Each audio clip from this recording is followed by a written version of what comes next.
Begin with tragedy tonight in the small town of Riviera, south of Kingsville. A house fire that killed 3 people, including a dad and 2 of his young 3 children. Just terrible. And the rest of the family, the mom and the baby, are hospitalized tonight with severe burns.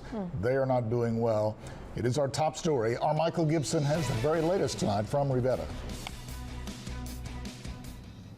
A team of state fire investigators is actually going to stay today and tomorrow here in Riviera, trying to figure out why this deadly house fire happened in the first place. Early Friday morning, neighbors say they first saw flames and then screams coming from the home of Jonathan and Jennifer Lawson. Their home is here along FM 771, just outside of Riviera.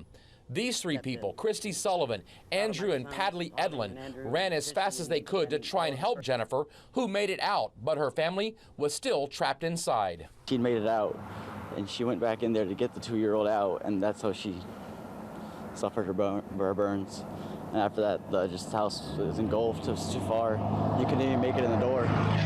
Christy Sullivan says everything was tried to get everyone out. We broke out some of the windows and tried to go into the back of the house, and she made it a lot further than I did. The smoke was just so bad, and they were just saying the babies were upstairs, so it was just to get the kids, and we unfortunately couldn't do anything. The flames were just too high.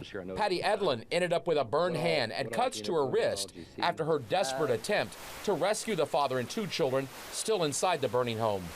The doorknob, it was hot, and so I started kicking, and I kicked the front door down, and the flames come over the top of me, and I was able to pull the door out and realized you couldn't get in that way, so we ran around the backside, and I grabbed someone's flashlight from them, busted out the window, and that's when I got the cuts on my wrist.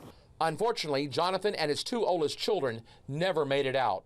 Now, a state fire marshal's task force is charged with trying to find out what caused this fire. In the meantime, Jennifer Lawson remains in a San Antonio burn hospital in intensive care with burns to 75% of her body. Her 2-year-old suffered 35% burns to their body. From Riviera, Michael Gibson, 3 News. Of course, we'll update you on that story as soon as we get more information. In the meantime,